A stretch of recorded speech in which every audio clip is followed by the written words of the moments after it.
Ang gutom ang may pinakamatining na tunog sa isang bahay na binalot ng katahimikan. Alam ito ni Maya, sa kanyang 8 taong gulang na buhay, mas malinaw pa sa kahit anong aralin sa eskwela.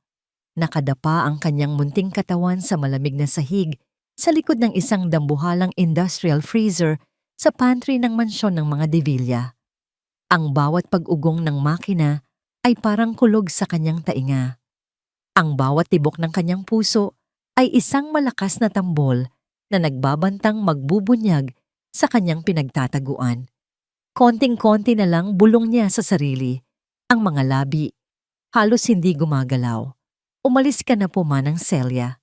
Ang kusina sa mansyon ni Don Ricardo de Villa ay mas malaki pa sa buong apartment na tinitirhan nila ng kanyang ina.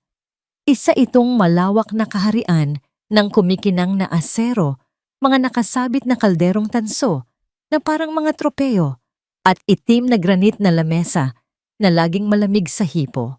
Si Maya maliit para sa kanyang edad, na may buhok na kasing kulay ng hibla ng mais, ay kabisado ang bawat anino sa lugar na ito.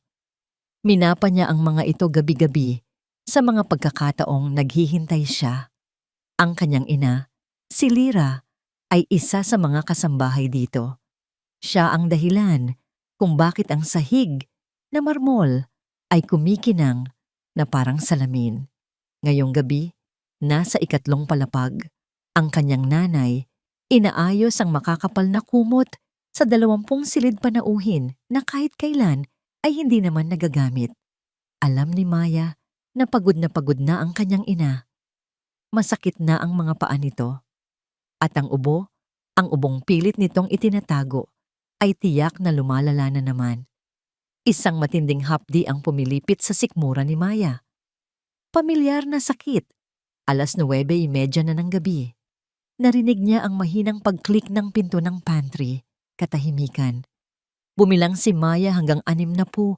Ang kanyang mga daliri nanginginig sa pagbilang. Dahan-dahan lumabas siya mula sa kanyang pinagtataguan. Ang kanyang mga paang walang sapin ay hindi lumikha ng kahit anong ingay sa makintab na bato. Nilagpasan niya ang dambuhalang kalan na may 6 na burner at ang bakanting islang gawa sa blokeng kahoy.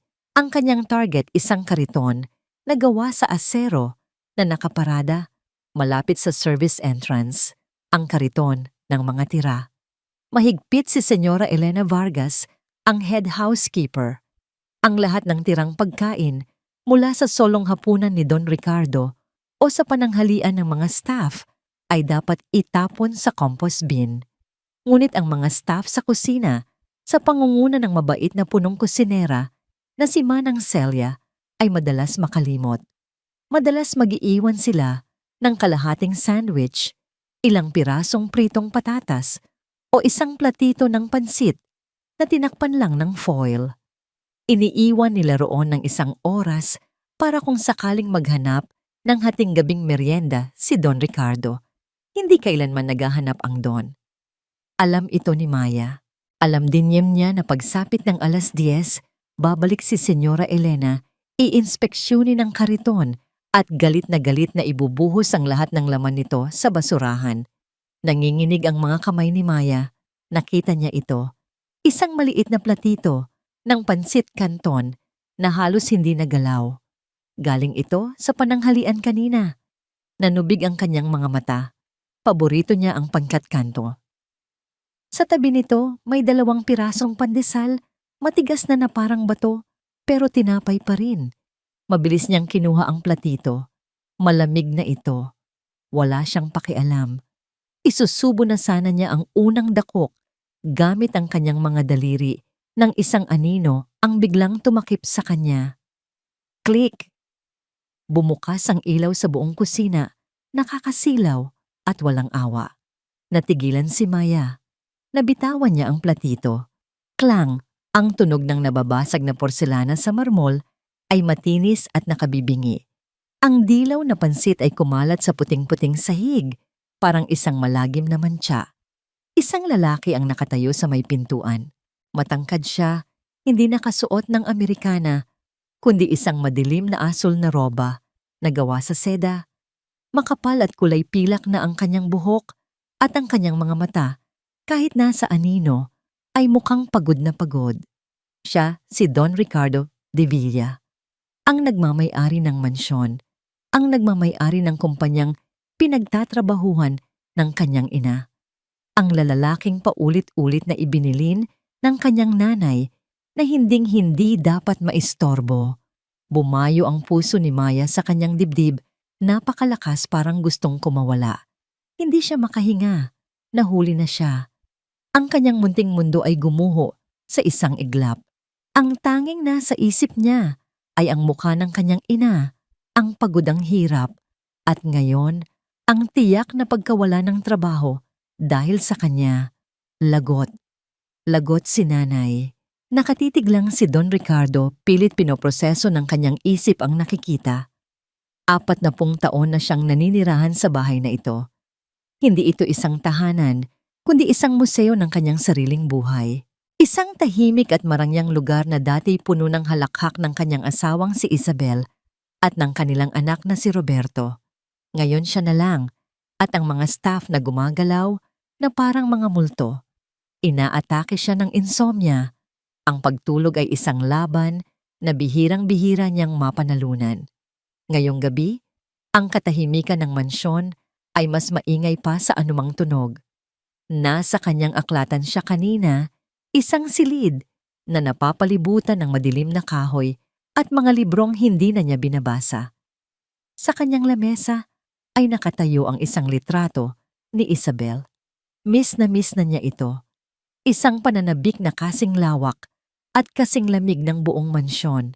Nagpasya siyang gawin ang isang bagay na hindi na niya ginawa sa loob ng maraming taon, ang pumunta sa kusina at magtimpla ng sarili niyang gatas na mainit. Bumaba siya sa malaking paikot na hagdanan, ang kanyang mga tsinelas, nakatad, ay walang ingay sa makapal na alpombra. Nilagpasan niya ang grand ballroom, madilim at bakante. Nilagpasan niya ang formal na silid kainan, kung saan ang mesa ay laging nakahanda para sa 12 tao kahit walang kumakain doon. Nakarating siya sa bahagi ng kusina. Ayaw niya sa lugar na ito. Teritoryo ito ni Senyora Elena Vargas, ang kanyang malayong kamag-anak na kinuha niya bilang katiwala matapos pumanaw si Isabel. Pinapatakbo ni Elena ang bahay ng may bakal na kamay. Pinahahalagahan ni Ricardo ang kahusayan nito. Nangangahulugan iyon na hindi na niya kailangang isipin ang pamamalakad ng bahay. Itinulak niya ang mabigat na pinto ng kusina. Inaasahang kadiliman ang sasalubong sa kanya. Sa halip nakakita siya ng isang maliit na anyo, isang bata na nakayukod sa kariton ng mga tira. Isang batang babae na may mapusyaw na buhok. Sa isang saglit inakala niyang nananaginip siya. Baka isang multo o isang alaala ng kanyang apong si Bea na nasa Amerika at bihirang umuwi. At nabitawan ng bata ang platito. Ang tunog ng porselana sa bato ay matalas. Totoo ito. Ang bata na pagtanto niya ay takot na takot. Nakasandal ito sa kariton, ang mga matay ng lalaki nakatitig sa natapong pagkain. Para itong isang hayop na nasukol. Sino kasimula ni Ricardo? Ang kanyang boses ay magaspang dahil sa hindi paggamit. Anong ginagawa mo rito? Hindi makapagsalita si Maya. Sumisigaw ang isip niya. Takbo. Tago. Mag-sorry ka. Huwag kang iiyak. Masisipa si nanay. Mawawala ang apartment natin. Wala na tayong pambili ng gamot. Ginawa niya ang tanging bagay na kaya niya. Lumuhod siya at nagsimulang pulutin ang mga hibla ng pansit gamit ang kanyang mga kamay, desperadong sinusubukang ibalik ito sa basag na platito. Sorry po, bulong niya, ang mga salita'y hirap na lumabas sa kanyang lalamunan. Lilinisin ko po. Lilinisin ko po ngayon din. Pakiusap po. Pakiusap po, wag ninyong sabihin kay Senyora Elena. Pakiusap po, sir. Pinanood siya ni Ricardo. Hindi siya nandidiri. Naguguluhan siya. Nanginginig ang bata. Ang maliliit nitong kamay ay namumula at puno ng sarsa ng pansit. Hindi ito nakatingin sa kanya. Nakatingin ito sa kalat. Ang munti nitong likod ay umaalog sa bawat pigil na paghikbi. Napansin niya ang damit nito, malinis pero luma. Ang kanyang pink na sapatos ay may butas sa dulo. Hindi ito ang kanyang apo. Ang apo niya ay may mga silid na puno ng laruan at mga damit na galing sa ibang bansa. Ang batang ito ay payat. Tigil, sabi niya. Mas mahinahon ang kanyang boses ngayon, pero naroon pa rin ang awtoridad ng isang taong sanay na sinusunod. Natigilan si Maya, ang mga kamay ay puno ng malamig na pansit. Anong pangalan mo? Tanong ni Ricardo. Tumingala ang bata, ang mukha'y may bahid ng luha at kaunting sarsa. Ako po si Maya, sir. Maya Reyes. Nabitawan ni Maya ang hawak na pansit.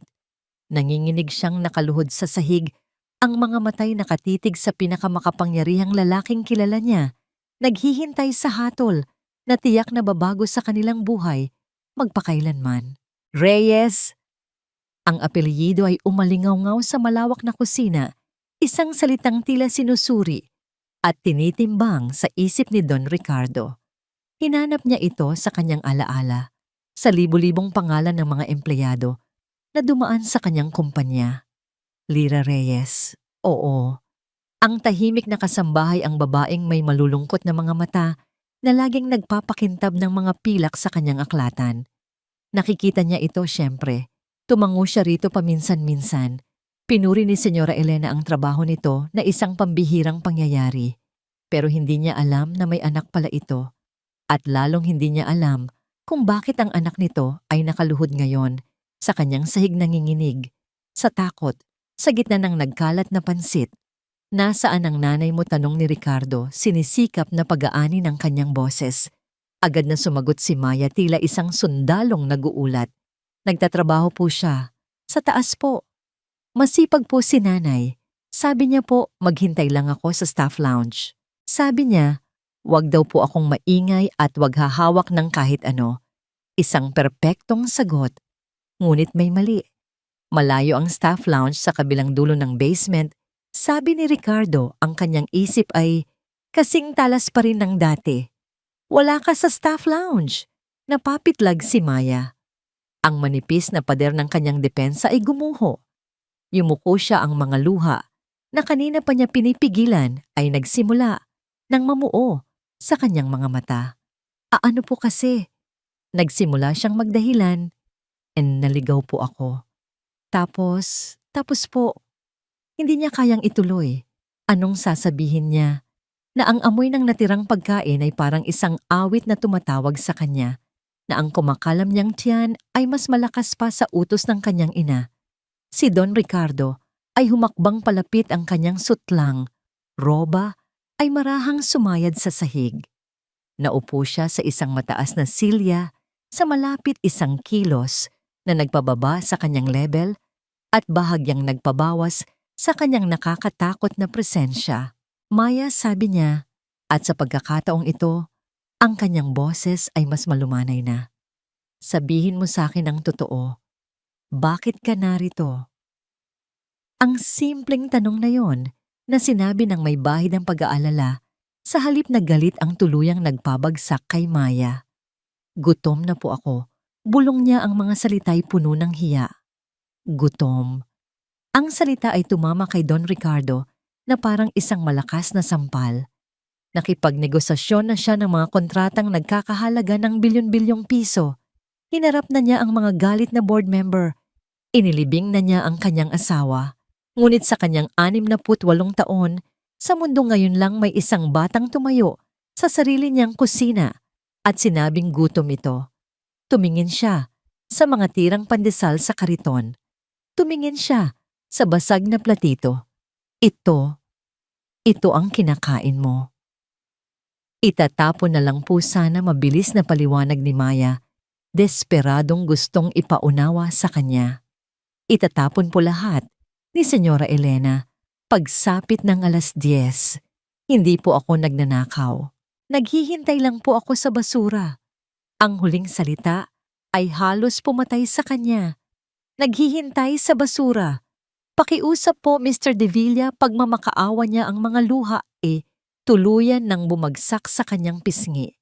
Ang nanay ko po, kailangan niya ang trabahong ito. May sakit po siya. Siya, bigla niyang itinikom ang kanyang bibig. Nasabi niya ang hindi dapat sabihin. Ang unang patakaran ng kanyang ina, huwag na huwag mong ipapakita sa iba ang problema natin. Okay tayo. Mapagpasalamat tayo. May sakit, giit ni Ricardo. Ang kanyang pagkagulat ay napalitan ng isang matinding interes. Ngunit si Maya ay nanahimik na. Bumalik siya sa kanyang sarili.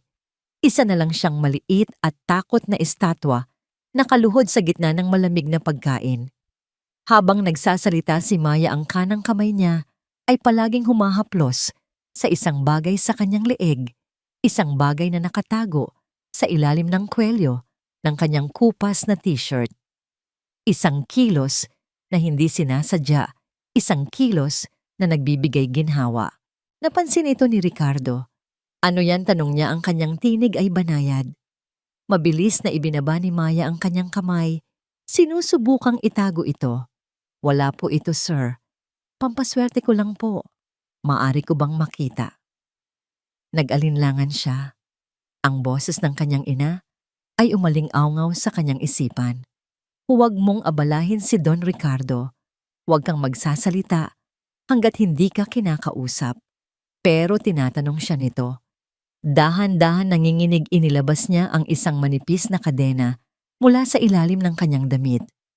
Nakasabit dito ang isang maliit na locket na gawa sa pilak.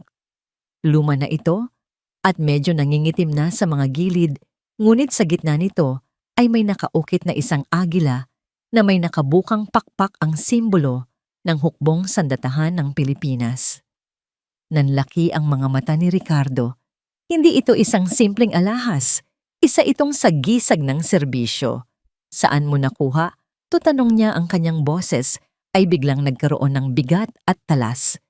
Sa lolo po ng nanay ko, bulong ni Maya. Lolo sa tuhod ko po. Sundalo po siya. Isang sundalo ulit ni Ricardo. Tinitigan niya ang locket at pagkatapos ay ang maliit at gutom na bata. Si Ricardo ay babangon na. Sana ang isip niya ay puno ng mga bagong katanungan.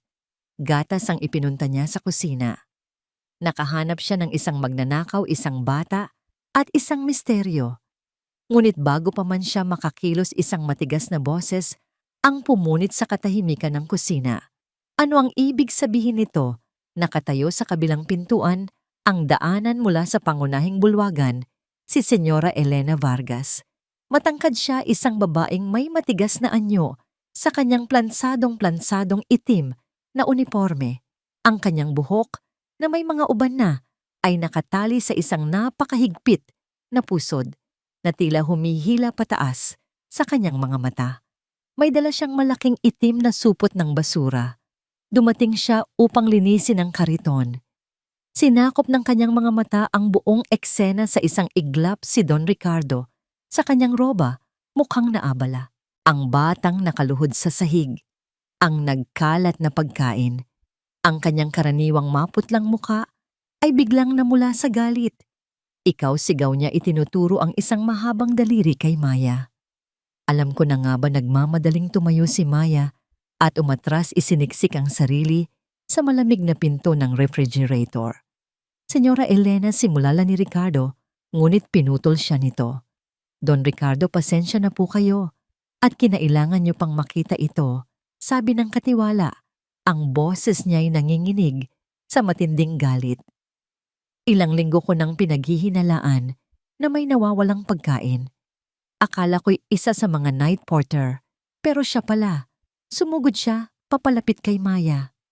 Munting magnanakaw, nagnanakaw ka mula sa kamay na nagpapakain sa iyong ina. Titiyakin kong pareho kayong mapapalayas ngayong gabi, tatawag ako ng pulis.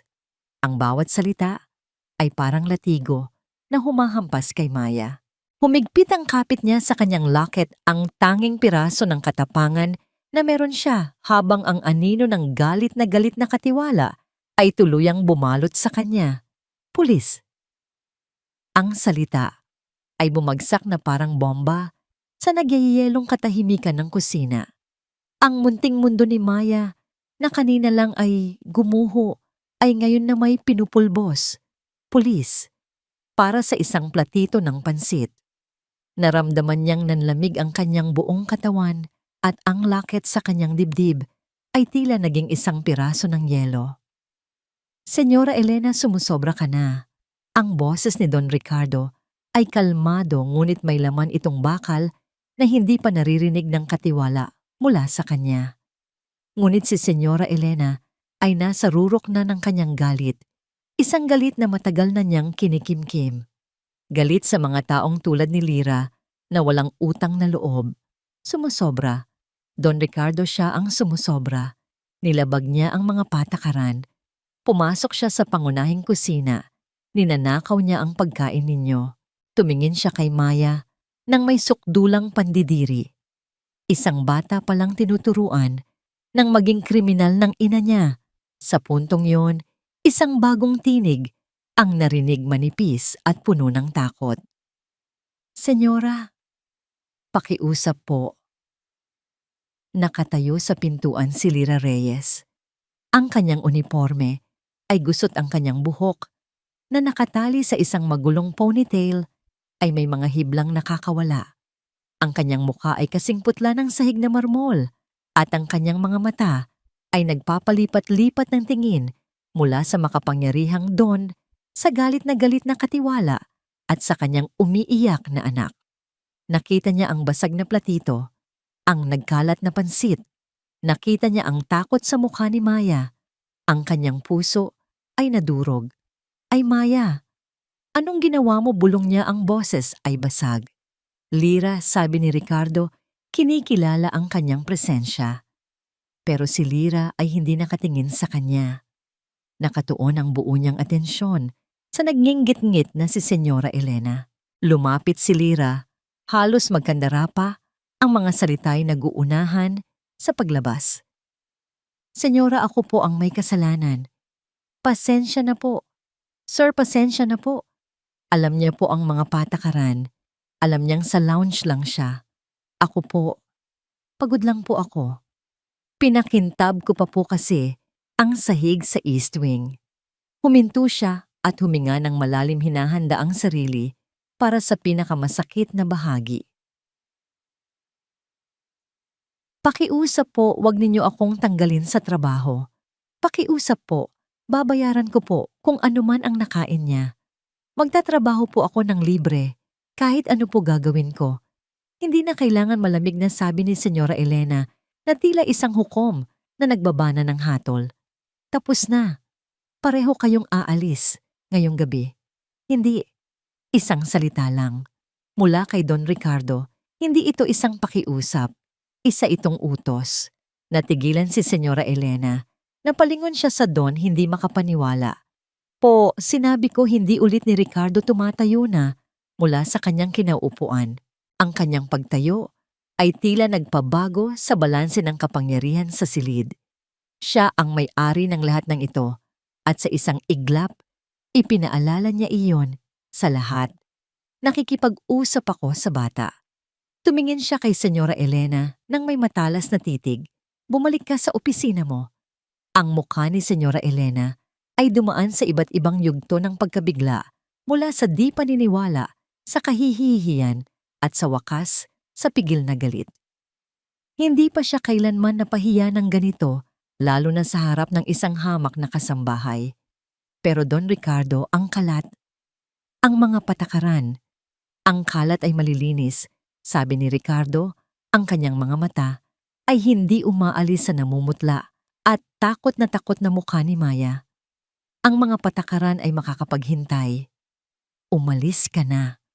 Para siyang nasampal. Namutla muli ang mukha ni Senyora Elena.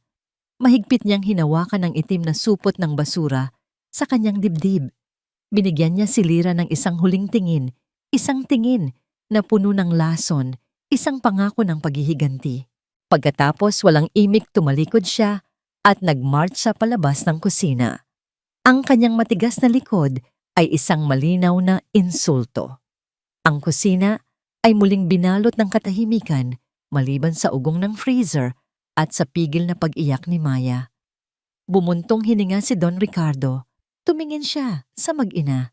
Si Lyra ay nakatayo na, parang isang estatwa nanginginig pa rin. Si Maya ay tumakbo at yumakap sa bewang ng kanyang ina. Isinubsob ang mukha sa maruming uniforme nito. Nanay? Sorry po. Sorry po, nanay.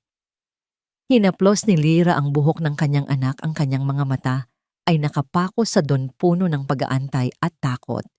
Ano na ngayon? Naglakad si Don Ricardo, hindi papunta sa kanila, kundi papunta sa dambuhalang walk-in refrigerator. Binuksan niya ang pinto. Ang ilaw mula sa loob ay kumalat, nagpapakita ng mga istanteng puno ng pagkain, mga keso, prutas, karne, mga mangkok na nababalot sa plastik. Ipinikit ni Lyra ang kanyang mga mata, hinihintay ang mga salitang magtatapos sa kanilang pananatili dito. Sa halip narinig niya ang tunog ng microwave. Pagdilat niya, nakita niya si Don Ricardo na may dalang isang malaking puting mangkok.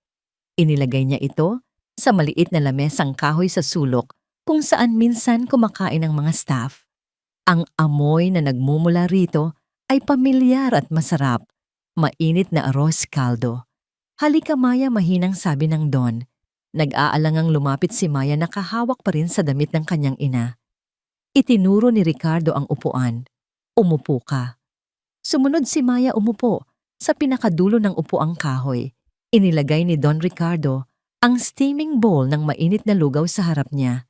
Galing ito sa kanyang sariling hapunan, inihanda ng kanyang private chef. Mayroon itong manok, itlog at preskong dahon ng sibuyas. Kainin mo, sabi niya. Hindi ito isang pakiusap. Nakatitig lang si Maya sa mangkok. Mainit ito. Mabango. Tumingala siya sa Don, ang kanyang mga mata ay nanlalaki sa hindi paniniwala. Sir, bulong ni Lyra. Hindi po kailangan. Nakakahiya po. Gutom ang bata, Lyra. Kumain ka na, Maya, ulit ni Don Ricardo. Kumuha siya ng isa sa mga matigas na pandesal mula sa kariton. At ito, kumuha siya ng mantikilya mula sa ref at isang kutsilyo. Dahan-dahan na para bang natatakot siyang isa itong patibong kinuha ni Maya ang kutsara. Sumubo siya ng kaunti. Mainit. Ito ang pinakamasarap na bagay na natikman niya sa buong buhay niya. Ang kanyang gutom na kaninay, isang malamig at matinding kirot, ay biglang umalab. Sumubo siya ulit, mas mabilis ngayon. Pinanood siya ni Ricardo habang kumakain. Mabilis siyang kumain, desperado, ngunit mayroon pa ring kakaibang likas na paggalang. Hindi siya lumilikha ng ingay. Walang natatapon. Naubos niya ang buong mangkok sa loob ng wala pang 3 minuto. Pagkatapos ay kinain niya ang pandesal. Nang matapos siya, tumingala siya kay Don Ricardo. Ang kanyang mukha ay namumula. Salamat po, bulong niya. Walang anuman, sabi ni Ricardo. Umupo siya sa silyang nasa tapat niya. Ang maliit na mesa ay parang isang isla sa malawak at tahimik na kusina. Tumingin siya kay Lyra na nakatayo pa rin malapit sa pinto. Hindi alam kung ano ang gagawin. Lyra, umupo ka, sabi niya. Nanginginig na umupo si Lyra sa tabi ni Maya. Ngayon, sabi ni Don Ricardo, sumandal paharap. Sasabihin ninyo sa akin ang lahat. Sasabihin ninyo sa akin kung bakit ang anak ni Lyra Reyes ay nagtatago sa aking kusina at naghihintay ng basura. At sasabihin mo sa akin ang tungkol sa iyong sakit. Ang totoo. Lahat. Tumingin si Lyra sa kanyang mga kamay na magaspang at pula dahil sa mga kemikal na panlinis. Naramdaman niya ang pag-akyat ng hiya at pride. Pero pagkatapos ay tumingin siya sa kanyang anak. Sa mga mata nitong hindi natakot, kundi nagliliwanag dahil sa kabusugan. Huminga siya ng malalim. Kung sasabihin ko po sa inyo, bulong niya, tatanggalin niyo pa rin po ba kami? Pinag-isipan ito ni Don Ricardo. Isa siyang negosyante. Hindi siya gumagawa ng mga pangakong hindi niya kayang tuparin. Hindi ako makakapagpasya hanggat hindi ko nalalaman ang buong sitwasyon. Sabi niya, ang kanyang boses ay matatag, ngunit hindi malupit. Pero ayokong nagtatanggal ng mahuhusay na empleyado. At isa kang mahusay na empleyado, Lyra. Ang mga salitang yon ay nagbigay kay Lyra ng isang hibla ng pag-asa sapat na para magsimula siyang magsalita. At sa tahimik na kusina ng isang bilyonaryo, sa ilalim ng matatalim na ilaw, nagsimulang lumabas ang isang kwento ng hirap pagmamahal at tahimik na desperasyon. May sakit po ako sa baga. Sinimulan ni Lyra ang kanyang kwento. Sa isang bulong, ang mga salita ay tila kinakapa sa dilim.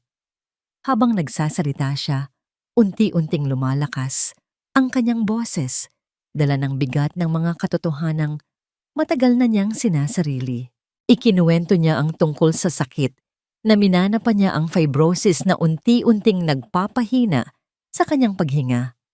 Ikinuwento niya ang tungkol sa mga pulang sulat mula sa pampublikong ospital, mga babala ng pagputol sa supply ng kanyang gamot dahil sa lumulobong utang.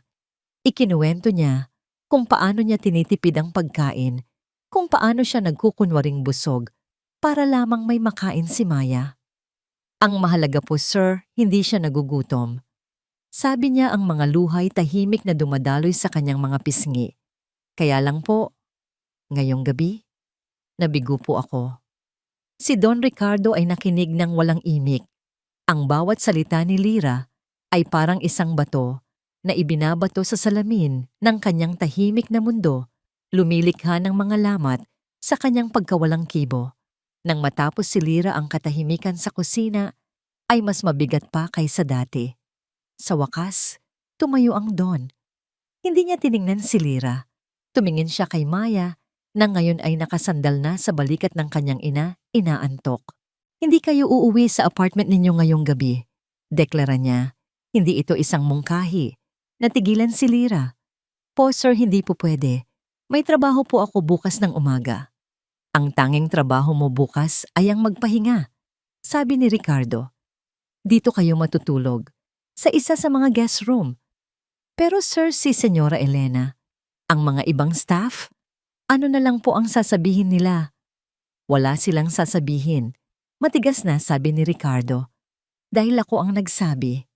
Tumingin siya sa pinto kung saan sila laging dumadaan, ang swinging service door. Pagkatapos ay tumingin siya sa kabilang pinto, ang malaki at marangyang pinto, na patungo sa grand hallway. Sumunod kayo sa akin. Nagsimula siya ng maglakad patungo sa pangunahing pinto. Si Lyra, hawak-hawak ang kamay ni Maya, ay nag-aalangang sumunod para siyang lumalakad sa isang panaginip. Ang bawat hakbang ay isang paglabag sa mga hindi nakasulat na batas ng mansyon. Pagbukas ng pinto, bumungad sa kanila ang isang mundo na ibang-iba sa kusina. Ang grand hallway ay malawak, ang sahig ay itim at puting marmol na parang chessboard. Ang mga pader ay napapalibutan ng madidilim at mabibigat na painting ng mga ninuno ni Don Ricardo. Ang kanilang mga mata ay tila nakamasid sa kanilang pagdaan. Ang tanging ilaw ay nagmumula sa isang maliit na ilaw sa dulo ng pasilyo, lumilikha ng mahahabang at nakakatakot na anino. Ang bahay ay ibang-iba sa gabi. Hindi ito isang tahanan. Isa itong natutulog na museo. Naramdaman ni Maya ang paglubog ng kanyang mga paa sa makapal at madilim na asul na alpombra. Mas malambot pa ito sa kahit anong kama na nahigaan niya. Pakiramdam niya'y bastos na apakan ito ng kanyang maruruming sapatos. Si Lyra naman yelo ang dumadaloy sa kanyang mga ugat. Bawal ito. Siya ay staff. Mula sa kusina, ang pinakamababang antas. Bawal siyang dumaan sa mga pangunahing pasilyo maliban kung siya ay naglilinis. At tiyak na bawal siyang umakyat sa grand staircase. Doon dumiretso si Don Ricardo. Ang hagdanan ay isang malaking paikot na obra maestra na gawa sa madilim na cherry wood. Paakyat ito patungo sa kadiliman ng ikalawang palapag. Sir, bulong ni Lyra, ang kanyang boses ay nanginginig. Bahagya niyang hinila ang roba ng Don. Pwede po tayong sa likod dumaan. Sa hagdanan po ng mga staff. Mas mabuti po. Huminto si Ricardo sa paanan ng hagdanan. Lumingon siya kay Lyra, ang kanyang mukha ay hindi mabasa sa dilim. Ang hagdanan ng staff ay para sa staff, Lyra. Simpleng sabi niya. Ngayong gabi mga panauhin ko kayo. Tumalikod siya at nagsimulang umakyat. Bumayo ang puso ni Lyra. Ang bawat tapak niya sa malambot na alpombra ay isang pagtataksil sa mga patakaran. Mga patakaran ni Senyora Elena. Ang mga patakarang nagpapanatili sa kanya sa trabaho. Naririnig niya ang boses ng katiwala sa kanyang isipan. Hindi ka pamilya, katulong ka lang. Alamin mo ang lugar mo. Hinigpitan niya ang hawak kay Maya. Ang bata naman ay nakatingala lang ang bibig, ay bahagyang nakabukas na katitig sa dambuhalang chandelier na gawa sa kristal na nakabitin madilim at mabigat 2 palapag sa itaas nila. Nakarating sila sa ikalawang palapag. Isang mahabang pasilyo ang bumungad sa kanila na papalibutan ng mga nakasarang pinto. Ang silid ni Don Ricardo ay nasa West Wing. Ang mga guest room ay nasa East Wing. Habang papaliko sila patungo sa East Wing, isang anyo ang lumitaw mula sa kadiliman. Si Senyora Elena. Nakatayo siyang parang isang estatwa. Ang kanyang mga kamay ay magkasalikop sa kanyang harapan. Wala na ang pamumula at galit sa kanyang mukha. Pinalitan ito ng isang maputla malamig at kontroladong maskara. Ang kanyang mga mata ay hindi nakatingin kay Don Ricardo. Nakapako ang mga ito kay Lyra, isang tingin na puno ng yelo at purong paghamak na nagpanginig kay Lyra. Don Ricardo, sabi ni Senyora Elena, ang kanyang boses ay mahina, ngunit matalas na parang karayom. Gabi na po. Ginagawa ko lang po ang huling pag-iikot ko. Ako rin, Elena, kaswal na sagot ni Ricardo. Salamat. Maari ka nang matulog. Hindi gumalaw ang katiwala. Ang kanyang tingin ay dumako kay Maya na nagtatago sa likod ng mga binti ni Lyra. Ano po ang ginagawa ninyo, sir? Kasama sila. Ang salitang sila ay nanatili sa hangin puno ng pandidiri. Ihahatid ko ang aking mga panauhin sa kanilang silid, sabi ni Ricardo. Itinuro niya ang pasilyo. Ang blue room siguro. Maganda ang tanawin doon sa hardin. Ang maskara ng pagkontrol ni Senyora Elena ay sa wakas ay nabasag. Isang mahinang di makapaniwalang pagsinghap ang kumawala sa kanya. Panauhin, sir, siya ay isang katulong. At ang bata ay isang magnanakaw. Nang hina ang mga tuhod ni Lyra. Senyora, pakiusap po. Nagnakaw siya ng pagkain. Lyra, sigaw ni Senyora Elena, ang kanyang kontrol ay tuluyang nawala. Huwag mong itanggi. Nahuli ko siya. At ikaw alam mo, hinayaan mong mangyari ito sa loob ng pamamahay na ito. Tama na yan. Ang boses ni Don Ricardo ay mahina, ngunit pinutol nito ang galit ng katiwala na parang isang labaha. Lumapit si Don Ricardo sa kanya. Mas matangkad siya. Sa loob ng maraming taon, naging tahimik siya, hinahayaan si Elena na patakbuhin ang kanyang buhay. Ngunit hindi siya isang mahinang tao. Nakalimutan na yata ni Elena kung para kanino siya nagtatrabaho. Alam ko ang mga patakaran, Elena, sabi niya. Ang kanyang boses ay mapanganib na bumaba. Pero baka ikaw ang hindi nakakaalam ng buong sitwasyon. Tumingin siya kay Lyra. Ito si Lyra Reyes at ang kanyang anak si Maya. Alam ko kung sino siya, sir.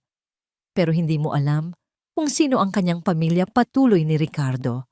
Siya ang apo sa tuhod ni Coronel Miguel Reyes. Kumunot ang noo ni Senyora Elena. Walang ibig sabihin sa kanya ang pangalan. Si Coronel Reyes ay isang bayani ng digmaan. Sabi ni Ricardo, ang kanyang boses ay nagkaroon ng bagong awtoridad na umalingaw sa pasilyo. Namatay siya sa isang ambush sa Mindanao, iniligtas ang kanyang buong platoon. Ginawaran siya ng Medal of Valor posthumously. Bahagyang bumukas ang bibig ni Senyora Elena. Ang kanyang locket, sabi ni Ricardo, tumango papunta kay Maya na mahigpit na hawak ito sa ilalim ng damit ay nasa loob ng bahay na ito. Ang pamilya ng isang tunay na bayaning Pilipino ay nasa loob ng bahay na ito. At tinatawag mo silang mga magnanakaw, hinayaan niyang lumubog ang mga salita. Ang katahimikan sa pasilyo ay mabigat na kakasakal. Gusto mo silang palayasin sa gitna ng gabi dahil ang bata ay nagugutom pagtatapos ni Ricardo. Para sa akin, Elena, iyan ay hindi katanggap-tanggap. Para sa iyo ba ang mukha ni Senyora Elena ay naging kasing puti ng pader? Siya ay isang babaeng nagpapahalaga sa mga patakaran at reputasyon at ngayon ay inilagay siya sa maling panig ng pagkamakabayan-kabayanihan at ng may-ari ng mansyon. Talo siya. Alam niya ito.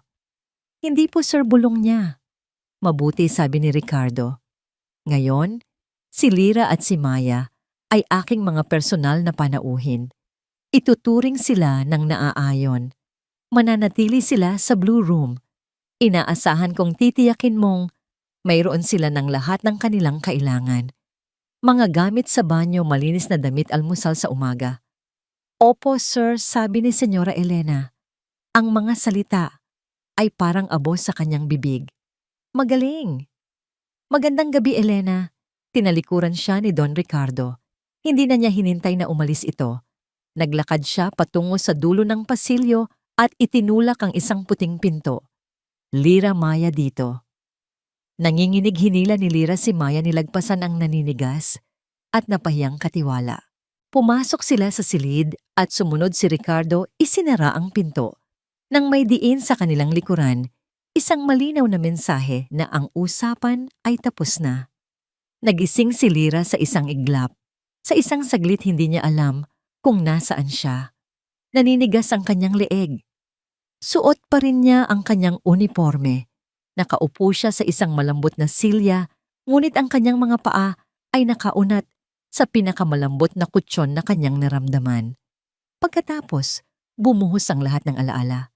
Si Don Ricardo. Ang kusina. Ang nabasag na platito. Ang Blue Room. Tumingin siya sa kama. Si Maya ay nakalibing sa gitna ng bundok ng mga unan at makakapal na kumot. Isang maliit na bahagi lang ng kanyang buhok ang nakikita. Malalim ang kanyang paghinga, ang mukha ay payapa at walang alala. Mainit siya. Ligtas siya. Isang kirot ng konsensya ang naramdaman ni Lyra. Sobra siyang pagod kagabi. Umupo lang siya sa silya sa tabi ng kama para bantayan si Maya kahit isang minuto lang. Pero nakatulog din pala siya. Tumayo siya, nananakit ang mga kaso-kasuan. Tahimik ang silid. Tumingin siya sa paligid. Totoo pala. Ang wallpaper na gawa sa seda, ang mabibigat na kurtina, ang ilaw na gawa sa kristal. Totoo ang lahat. Isang bagong uri ng takot ang bumalot sa kanya. Anong susunod na mangyayari? Anong dala ng umaga? Nagbago na kaya ng isip si Don Ricardo? Nasa baba na kaya si Senyora Elena, nagahasa ng kanyang mga kutsilyo, naghihintay sa kanila. Kasabay ng pag-iisip niya nito, isang mahinang elektronikong tunog ang narinig mula sa desk. Napatalon si Lyra. Tumunog itong muli. Ang telepono. Dahan-dahan siyang lumapit at kinuha ito, nanginginig ang kamay. Hello, bulong niya. Mrs. Reyes, Lyra Reyes. Ang boses ay lalaki profesional at gising na gising. Oo po, ako nga po. Magandang umaga.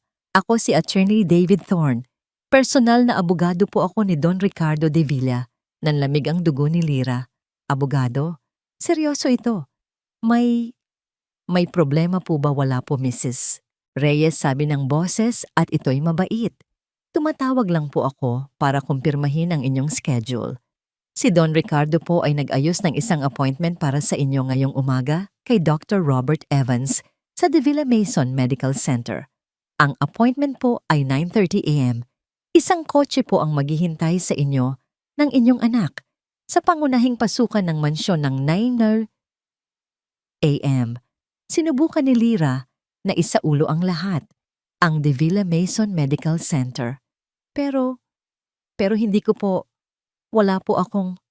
Mrs. Reyes, marahang sabi ni David, pakiusap po, huwag kayong mag-alala sa kahit anong bagay.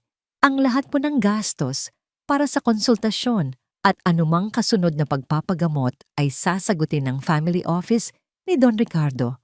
Ang tanging iisipin niyo lang po ay ang makarating sa front door ng 9:00. Pero ang anak ko po si Maya. Siyempre po kasama si Maya. Komportable naman po ang opisina ni Dr. Evans. Salamat po bulong ni Lira. Salamat po sir, walang anuman. Magandang araw po Mrs. Reyes. Namatay ang linya. Ibinaba ni Lira ang telepono. Tinitigan niya ito. Isang kotse sa pangunahing pasukan. May marahang katok sa pinto. Nanigas si Lira. Ang puso niya'y lumundag sa kanyang lalamunan. Si Senyora Elena na ito, tiyak. Palalayasin na sila. Sino yan nanginginig na tanong ni Lira? Si Maria lang po ma'am, sagot ng isang batang boses. Kumunot ang noo ni Lira. Si Maria. Ang katulong na kasama nila sa kusina, binuksan ni Lira ang pinto ng bahagya. Isang batang babae na nakasuot ng malinis na itim at puting uniforme ang nakatayo roon, nagtutulak ng isang silver na kariton. Hindi ito si Maria na kusinera. Isa ito sa mga housemaid. Mukha siyang mga 19 na taong gulang at ang kanyang mga mata ay malaki at nerbyoso. Magandang umaga po, mambulong ng dalaga. Si Don Ricardo po. Pinadala niya po ito para sa inyo. At sa bata po. Itinulak niya ang kariton papasok sa silid. May mga takip itong pilak. Hindi ko maintindihan, sabi ni Lira. Inangat ng dalaga ang isang takip. Sa ilalim nito ay isang plato ng malalambot na scrambled eggs, bacon at toast. Ang isa naman ay mayroong isang mangkok ng matingkad na pulang strawberry. Mayroong isang takuri ng kape, isang maliit na pitsel ng orange juice at isang tasa ng mainit na tsokolate. Si Don Ricardo po, sabi ng katulong, ang mga matay palingalinga. Siya po mismo ang tumawag sa kusina. 7:00 pa lang. Si Senyora Elena po, hindi po siya natuwa. Binigyan ng dalaga si Lira ng isang napakaliit at napakabilis ng ngiti. Sabi po niya ibigay daw po ang kahit anong gusto ninyo.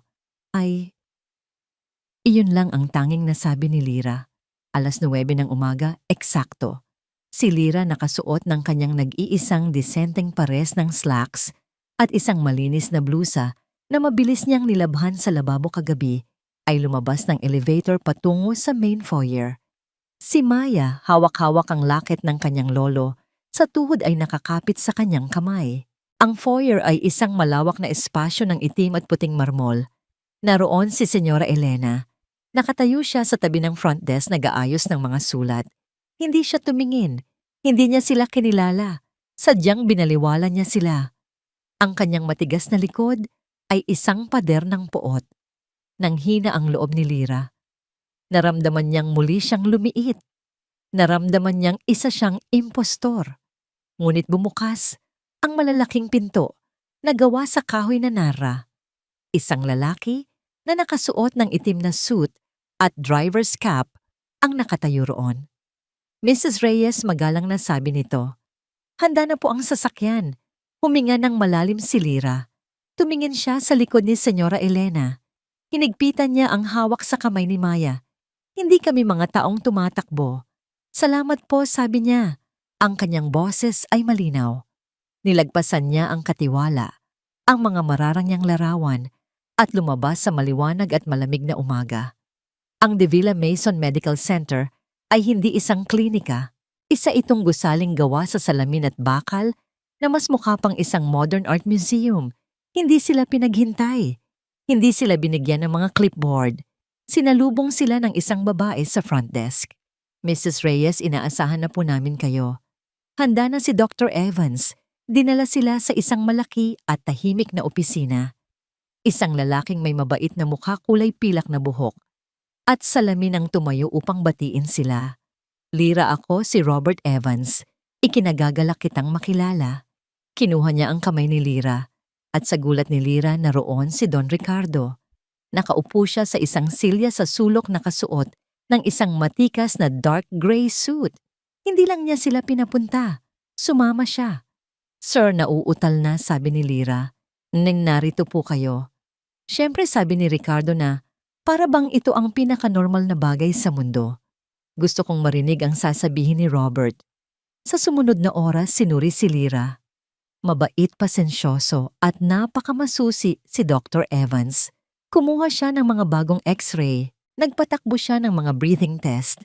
Tiningnan niya ang mga chart mula sa dating ospital ni Lyra na nakahanda na sa kanyang mesa.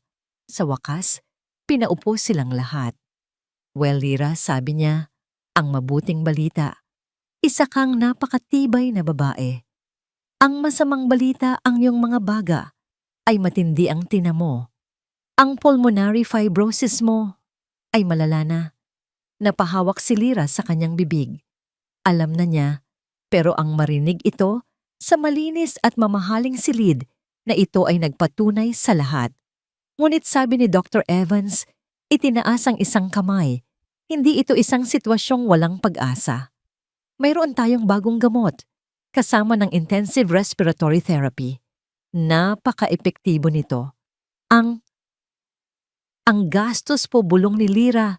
Ang mga matay puno na ng luha. Ang gastos, sabi ni Don Ricardo, nagsalita sa unang pagkakataon ay hindi isang issue. Hindi ito pag-uusapan. Hindi mo ito problema. Tumingin siya sa doktor. Robert, ano ang kailangan niya? Kailangan niyang simulan ang therapy kaagad, sabi ni Dr. Evans. Ngayon din. At kailangan niyang magpahinga. Hindi na siya pwedeng magtrabaho. Hindi na siya pwedeng ma-stress. Hindi na mangyayari iyon, sabi ni Ricardo. Tumayo siya. Lyra, ang iyong pagtatrabaho sa aking bahay ay magbabago. Simula sa sandaling ito, ikaw ay nasa indefinite, fully paid medical leave. Ang tanging trabaho mo ay ang gumaling. Naintindihan ba, tumingin si Lyra mula sa doktor patungo sa bilyonaryo? 1 taon ng takot ng mga pulang sulat ng pagpapalipas ng gutom. Lahat ay gumuho. Hindi siya makapagsalita. Tumango na lang siya, ang mga luha ay tahimik na dumadaloy sa kanyang mukha. Mabuti, sabi ni Ricardo. Pagbalik sa mansyon habang si Lyra ay nagpapahinga na sa Blue Room pagkatapos ng kanyang unang treatment at si Maya ay nakatulog sa sofa sa aklatan ng Don, tinawagan ni Ricardo ang kanyang head of corporate security. George, sabi niya, ang kanyang boses ay gising at matalas. May sitwasyon ako dito sa bahay. Kailangan mong imbestigahan ang isa sa aking mga staff. Isang Senyora Elena Vargas. Ang head housekeeper po, sir, siya nga. Gusto ko ng isang buong ulat. Pananalapi, background, lahat. May hinala akong may mga irregularidad. Ibinaba niya ang telepono. Tumingin siya sa bintana sa madilim. At malawak na hardin. Hindi na mauulit, sabi niya sa kadiliman. Hindi na. 1 linggo ang lumipas na parang isang panaginip para kay Lyra. Ang bawat umaga ay nagsisimula hindi sa tunog ng alarm clock bago magmadaling araw, kundi sa marahang katok sa pinto at sa isang breakfast tray na may mainit na kape. Ang kanyang mga araw ay hindi na ginugugol sa pagpapakintab ng sahig at paglilinis ng alikabok, kundi sa mga sesyon ng therapy sa De Villa Mason Center at sa mahabang oras ng pagpapahinga sa malambot na kama ng Blue Room. Sa kauna-unahang pagkakataon, sa loob ng maraming taon, nararamdaman niyang bumabalik ang lakas sa kanyang katawan. Ang ubo na dati parang asong tumatahol sa kanyang dibdib ay unti-unti nang nagiging isang mahinang kaluskos na lang. Ang kulay ay nagsisimulang bumalik sa kanyang mga pisngi. Si Maya naman ay namumukadkad. Pinayagan siya ni Don Ricardo na maglaro sa malawak na hardin. Hinahabol niya ang mga paru-paro, kinakausap ang mga hardinero at natuklasan niya ang isang maliit na fish pond na nakatago sa likod ng mga halamanan. Para sa kanya, ang mansyon ay hindi na isang nakakatakot na lugar, kundi isang walang katapusang palaruan. Ngunit sa ilalim ng payapang panlabas na anyo, may lason na kumakalat. Si Senyora Elena Vargas, matapos ang gabing iyon ng matinding kahihiyan, ay nagbago ng taktika. Wala nang pagsigaw, wala nang hayagang pagbabanta. Ang kanyang armas ngayon ay ang mga ngiting matamis, ngunit hindi umaabot sa kanyang malamig na mga mata at ang mga bulong. Nakakaawa naman si Lyra. Di ba maririnig siyang nagsasabi sa mga kapwa katulong sa staff lounge, ang kanyang boses ay puno ng huwad na awa. Sinuwerte talaga. Isang ubo lang pala ang katapat para maging reyna. Narinig ko binigyan daw ng Don ng bagong damit. Samantalang tayo 5 taon na ang uniforme natin. Baka naman may higit pa sa ubo, bulong niya sa isang hardinero na may kasamang makahulugang kindat. Ang mga salita, tulad ng mga buto ng damo, ay mabilis na kumalat. Naramdaman ni Lyra ang pagbabago. Ang mga katulong na dati palangiti sa kanya ay ngayoy umiiwas ng tingin. Ang mabait na si Manang Celia sa kusina ay nag-aalangan ng makipag-usap sa kanya. Nararamdaman niyang pinag-uusapan siya sa kanyang likuran. Nararamdaman niya ang kanilang inggit at hinala. Muli naramdaman niyang hindi siya kabilang. Isang hapon, habang naglalakad si Lyra, pabalik sa kanyang silid, nakita niya si Senyora Elena na papalabas mula sa blue room. Senyora, gulat na tanong ni Lyra. Lyra, sabi ni Elena, ang ngiti ay perpektong nakapinta sa kanyang mga labi. Pinalitan ko lang ang mga bulaklak. Nalalanta na kasi. Dapat laging presko ang lahat para sa'yo, di ba utos ng Don? May diin sa huling 2 salita. Pumasok si Lyra sa silid. Ang lahat ay nasa ayos maliban sa isang bagay. Ang maliit na kahon ng alahas sa kanyang bedside table kung saan nakalagay ang tanging yaman niya sa mundo, ang locket ni Maya ay bahagyang nakabukas. Isang malamig na kaba ang gumapang sa puso ni Lyra. Hindi niya kailanman iniiwang bukas iyon. Lumapit siya, nanginginig ang mga kamay at dahan-dahang itinaas ang takip. Wala. Ang pulang velvet na sapin sa loob ay bakante. Nawawala ang locket. Hindi maaari, bulong niya. Ang kanyang paghinga ay biglang naging mababaw. Hinanap niya ito sa ilalim ng unan, sa loob ng drawer sa sahig. Bawat sulok ng silid ay hinalughog niya. Ang kanyang pag-aalala ay mabilis na nagiging purong panik. Ang locket na yon ay hindi lang isang alahas. Iyon ang huling koneksyon nila sa kanilang nakaraan, sa karangalan ng kanilang pamilya.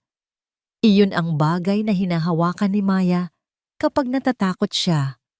Habang nakaluhod siya sa sahig sa ilalim ng kama, nakita niya ito.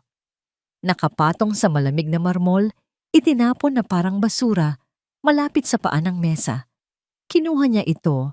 Ang pilak ay malamig sa kanyang mainit na balat. Hindi ito ninakaw. Ipinakita lang sa kanya na kaya itong kunin anumang oras, isang babala, isang paglapastangan. Niyakap niya ang locket sa kanyang dibdib. Ang mga luha ng galit at kawalan ng magawa ay nagsimulang tumulo. Alam niya kung sino ang may gawa nito. Alam niya ang mensahe. Wala kang ligtas na lugar dito.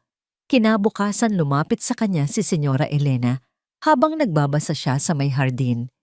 Ang nangiti nito ay kasing tamis ng pulot, ngunit ang mga mata ay nanatiling malamig. Lyra, iha, sabi nito sa tono na parang isang mapagmahal na tiyahin. Alam kong nababagot ka na rito. Ang sabi ng doktor, kailangan mo ng pahinga, pero ang sobrang pahinga naman ay nakakasama rin. Baka gusto mong magkaroon ng kaunting gagawin. Isang bagay na magaan para lang hindi ka mainip.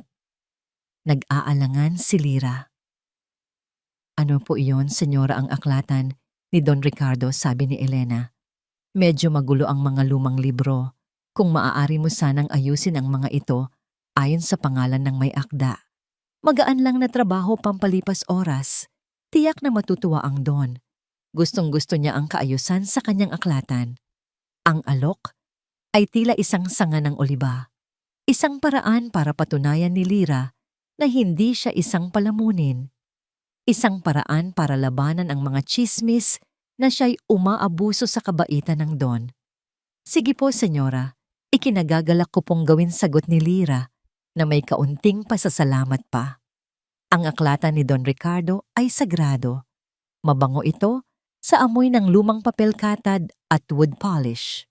Libo-libong libro ang nakahanay sa mga estanteng umaabot hanggang sa kisame. Maingat na nagtrabaho si Lyra, ang kanyang mga galaw ay puno ng paggalang. Para sa kanya ang bawat libro ay isang kayamanan. Ilang oras siyang nagtrabaho na wala sa katahimikan at sa kanyang ginagawa. Maya-maya pumasok si Senyora Elena, may dalang isang baso ng malamig na tubig sa isang silver na tray. "Naku, napakasipag mo naman," sabi nito inilapag ang tray sa isang maliit na mesa. "Heto, magpalamig ka muna." "Salamat po, Senyora," sabi ni Lira. Hawak ang isang makapal at lumang libro na nababalutan ng katad. "Iyan ang paborito ng ama ni Don Ricardo," sabi ni Elena, lumalapit. "Isang orihinal na edisyon, napakahalaga niyan." Habang nakatayo si Elena sa kanyang tabi, bigla itong nadulas sa isang maliit na alpombra. Ang kanyang braso ay tumama sa mesang kinatatayuan ng isang antigong inkwell na gawa sa porselana. Klang bagsak, ang inkwell ay gumulong at bumagsak, at ang itim na tinta ay sumaboy na parang isang bituin ng kadiliman, diretso sa ibabaw ng bukas na pahina ng antigong libro na hawak ni Lira. Sa isang segundo ang tanging tunog ay ang pagtulo ng tinta sa lumang papel. Pagkatapos, isang nakabibinging sigaw. "Diyos ko, Lira, anong ginawa mo?" Ang boses ni Senyora Elena ay puno ng pagkagulat at akusasyon. "Ang libro ni Don Alfonso sinira mo. Napakawalang ingat mo. Sinasabi ko na nga ba? Hindi ka dapat pinayagang humawak ng mga gamit dito." Si Lira ay nanigas na katitig sa itim na mantsa na kumakalat sa pahina. Sinisira ang daan-daang taon ng kasaysayan. Hindi, hindi po ako. Kayo po." "Ako," sigaw ni Elena. Nakita ng dalawang mata ko. "Bigla mo na lang iwinasiwas ang libro. Lasing ka ba? Ano bang problema mo?" Ang sigaw ay umalingaw-ngaw sa buong mansyon. Sa lakas nito, narinig ito sa labas ng aklatan. Ang pinto ay bumukas. Nakatayo roon si Don Ricardo. Ang kanyang mukha ay seryoso, ang kanyang mga mata ay mabilis na sinuri ang eksena. Ang nagkalat na tinta, ang sirang libro, ang humahagulgol na si Senyora Elena na nagtuturo at si Lira na putlang-putla na parang multo, hawak pa rin ang sandata ng krimen. Isang matamis na ngiti ng tagumpay ang sumilay sa isip ni Elena. Ito na, tapos na si Lira. "Don Ricardo," sabi niya, ang kanyang boses ay nanginginig sa pag-arte. "Tingnan ninyo po ang ginawa niya. Ang libro ng inyong ama, sinira niya. Patawarin niyo po ako. Kasalanan ko po ako ang nagbigay sa kanya ng gawain." Hindi nagsalita si Don Ricardo. Naglakad siya palapit. Tiningnan niya ang malaking mantsa ng tinta. Pagkatapos ay itinaas niya ang kanyang tingin, hindi kay Elena, kundi kay Lira. Nakita niya ang pagkagulat, ang takot at ang kawalan ng kasalanan sa mga mata nito. Pagkatapos ay tumingin siya kay Elena sa kanyang labis na pag-arte. Ang lahat ay naghihintay sa pagsabog ng galit ng Don. Sa halip ang sinabi niya ay kalmado at malamig. Isang aksidente lang. Natigilan si Elena. Tumingin si Don Ricardo sa kanya at sa isang iglap na wala ang lahat ng init sa kanyang mga mata. "Sabi ko isang aksidente lang. Elena, humanap ka ng taong makakalinis ng kalat na ito." Pagkatapos ay bumaling siya kay Lira at ang kanyang boses ay bahagyang lumambot. "Lira, tapos ka na para sa araw na ito. Magpahinga ka na." Ibinigay ni Lira ang libro sa kanya na parang isang bagay na nakakapasong hawakan. Hindi siya makapagsalita. Tumango lang siya at mabilis na lumabas ng aklatan, nanginginig pa rin. Naiwan si Senyora Elena sa aklatan, nakatayo sa gitna ng kanyang gumuho na plano. Ang kanyang mukha ay isang maskara ng di makapaniwalang galit. Hindi lang nabigo ang kanyang plano, ito'y sumabog sa kanyang mukha. Malinaw na ngayon, ang tiwala ng Don ay wala na sa kanya. Ito ay na kay Lira na.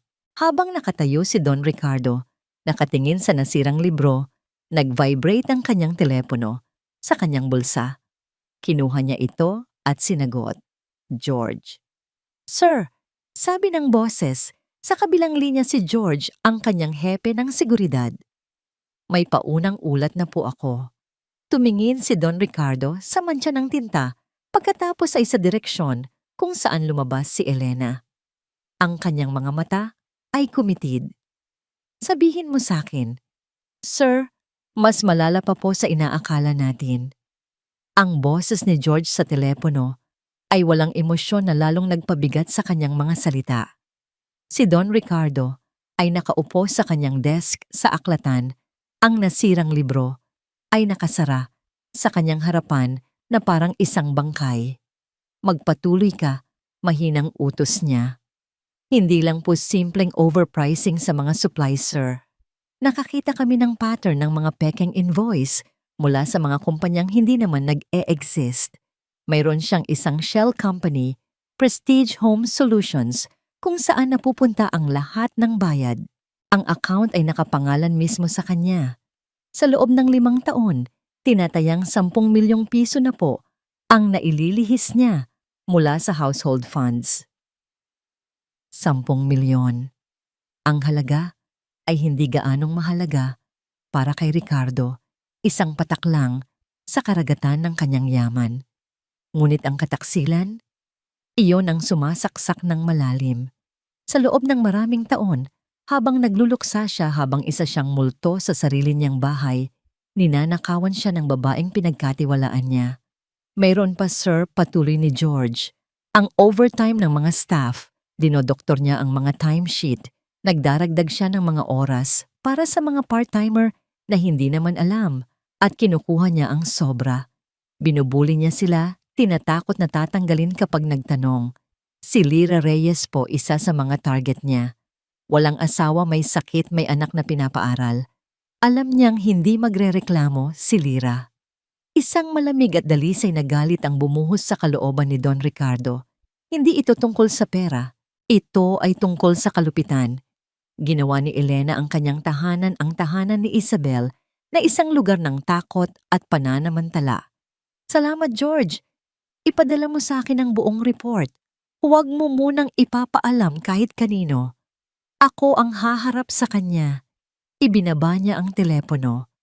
Ang aklatan ay biglang naging napakaliit, ang hangin ay mabigat. Tumingin siya sa pinto. Kailangan niyang lumabas.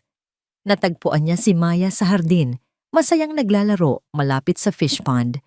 Nang makita siya nito, tumakbo ito, palapit sa kanya, ang mukha'y nagliliwanag. Don Ricardo. Tingnan ninyo po, inilahad nito ang kanyang palad. Isang maliit na tutubi ang nakadapuro. Roon ang mga pakpak ay kumikinang na parang salamin sa ilalim ng araw. Sa isang iglap, nawala ang galit ni Ricardo. Napalitan ito ng isang damdaming matagal na niyang hindi naramdaman. Isang payapang kagalakan. Umupo siya sa isang bench na bato. Umupo si Maya sa tabi niya. Alam mo ba, sabi ni Ricardo, ang lola mo, Isabel. Mahilig din siya sa mga tutubi. Sabi niya, para daw silang mga lumilipad na hiyas. Talaga po, nagsimulang magkwento si Ricardo tungkol kay Isabel, tungkol sa pagmamahal nito sa hardin, sa musika, sa mga simpleng bagay.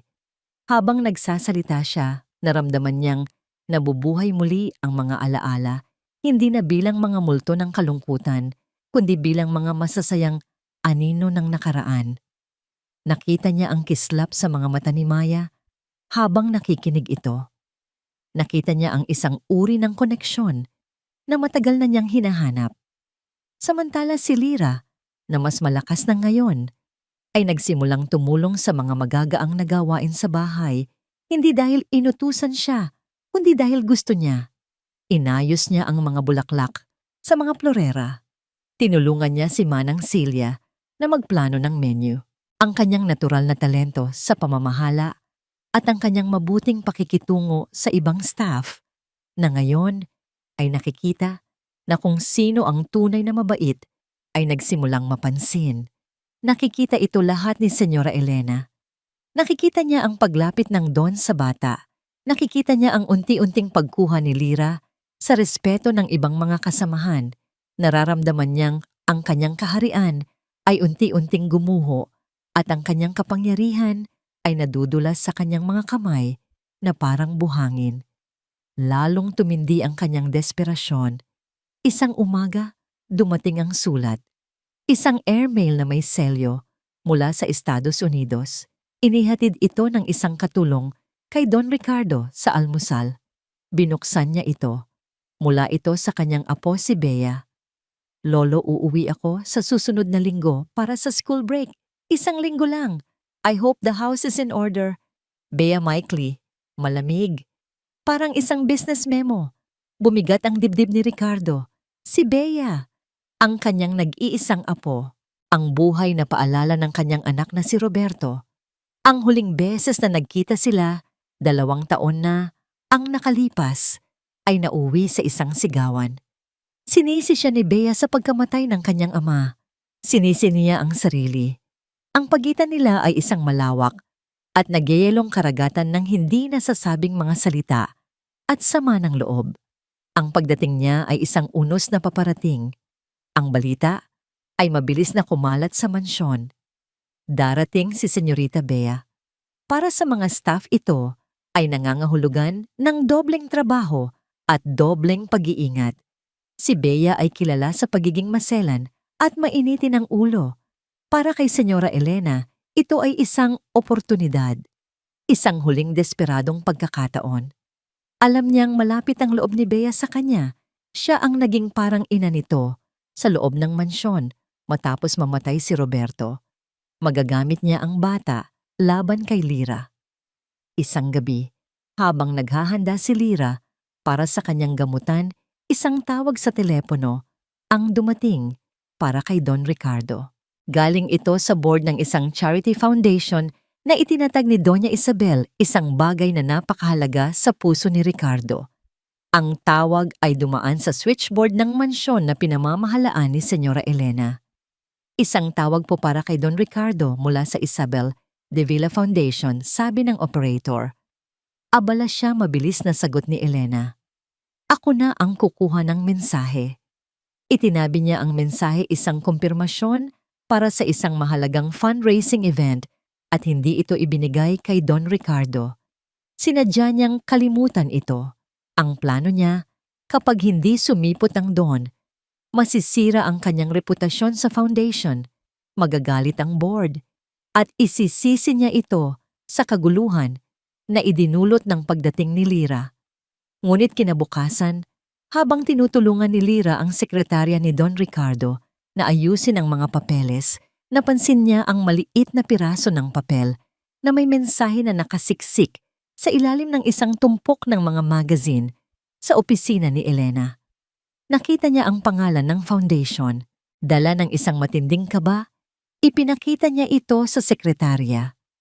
Hindi pa po ba ito nakikita ni Sir? Importante po yata ito. Agad na dinala ng sekretarya ang mensahe kay Don Ricardo. Tiningnan niya ang petsa at oras ng pagtanggap ng tawag. Kagabi pa. Pinatawag niya si Elena sa kanyang opisina. Elena, bakit hindi ko natanggap ang mensaheng ito? Tanong niya, ang kanyang boses ay mapanganib na kalmado. Namutla si Elena, ngunit mabilis siyang nakabawi. Ay naku po Don Ricardo, pasensya na po. Sa dami po ng inaasikaso para sa pagdating ni Senyorita Bea, tuluyan ko pong nakalimutan. Patawarin niyo po ako. Isang perpektong dahilan. Ngunit hindi na naniniwala si Don Ricardo sa mga perpektong dahilan. Tinitigan niya lang ito, isang mahaba at matalim na titig na nagsasabing, alam ko na. Hindi na nagsalita si Ricardo. Iwinagayway lang niya ang kanyang kamay, isang senyas na tapos na ang usapan. Nang gabing iyon, dumating ang isang selyadong envelope sa desk ni Don Ricardo. Galing ito kay George. Sa loob nito ay ang kumpletong report, mga kopya ng pekeng invoice, mga bank statement ng Prestige Home Solutions, mga testimonya mula sa mga staff na biktima ng pangingikil. Ang ebidensya ay kumpleto na. Ang bitag ay handa na. Tumingin si Don Ricardo sa kalendaryo. 2 araw na lang darating na si Bea. Ang unos ay malapit na at sa gitna nito, kailangan niyang linisin ang sarili niyang bahay. Ang 2 araw bago ang pagdating ni Bea ay nagmistulang isang pelikulang pinabilis ang takbo. Ang buong mansyon ay kumikilos nang may pinaghalong sigla at kaba. Ang mga bintana ay nilinis hanggang sa kumislap.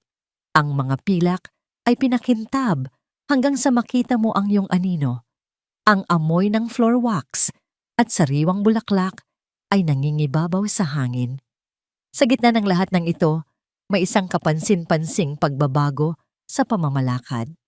Sa utos ni Don Ricardo Silira ang inatasan niyang mga siwa sa malaking bahagi ng paghahanda para sa silid ni Bea. Alam mo kung ano ang gusto ng isang pamilya, Lira? Sabi niya isang simpleng pangungusap na puno ng kahulugan. Hindi mo kailangang gawin ang mabibigat na trabaho. Ikaw lang ang magbigay ng direksyon. Gusto kong maging komportable ang pag-uwi niya. Ito ay isang malinaw na pagpapakita ng tiwala. Isang tahimik na pag-angat sa posisyon ni Lira na hindi nakaligtas sa matalas na mata ng buong kabahayan, lalo na kay Senyora Elena. Para kay Elena, ang bawat utos na ibinibigay ni Lira sa ibang katulong kahit pa ito'y sinasabi ng may kabaitan at paggalang ay parang isang sampal sa kanyang mukha. Araw-araw, nararamdaman niyang kinakain ng babaeng ito ang kanyang teritoryo. Ang dating takot sa kanyang mga mata ay napalitan ng isang tahimik na kumpiyansa. Ang dating paggalang na ibinibigay sa kanya ng mga staff ay unti-unti nang nahahati. Pinanood niya si Lira habang pinipili nito ang mga puting rosas para sa silid ni Bea. Paborito niya iyon noong bata pa siya.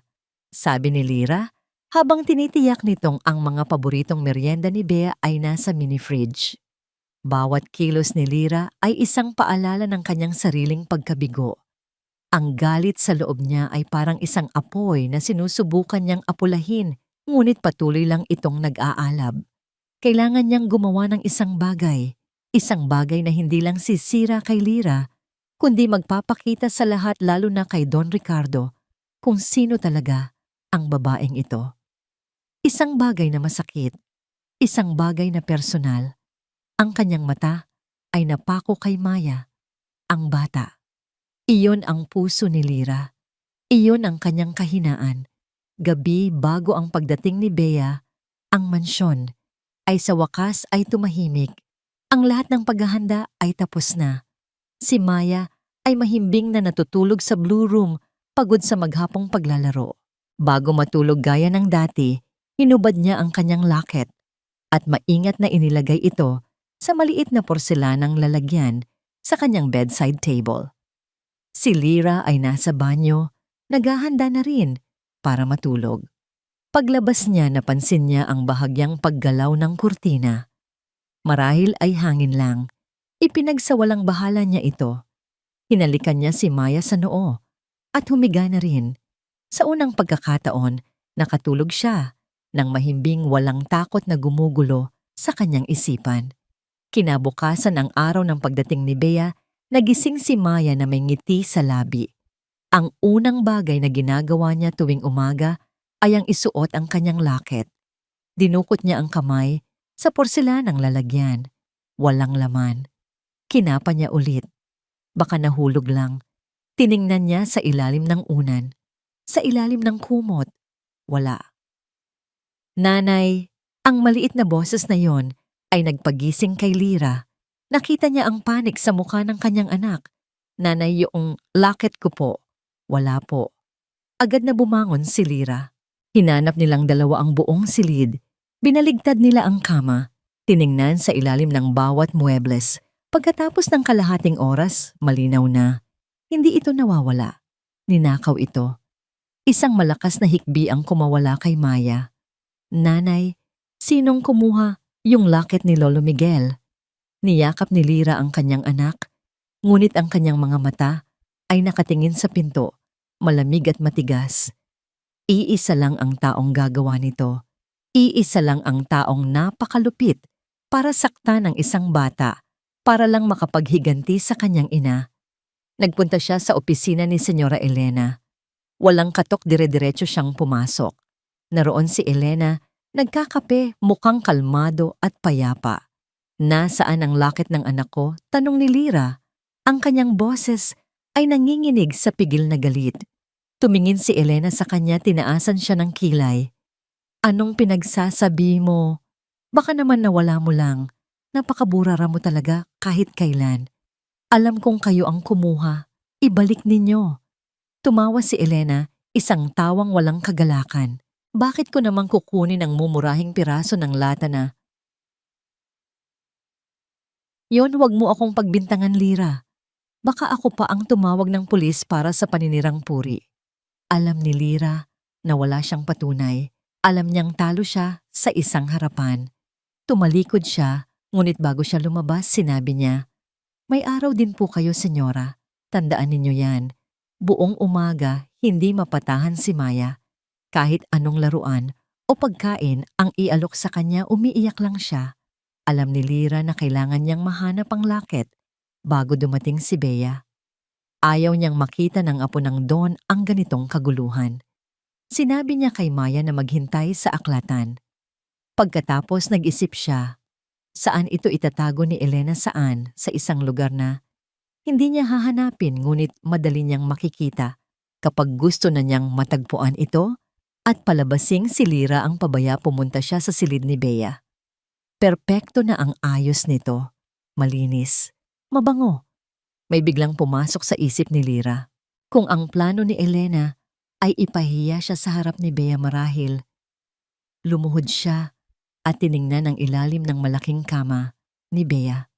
Sa ilalim malapit sa pader may isang bagay na bahagyang kumikinang sa dilim. Ang laket.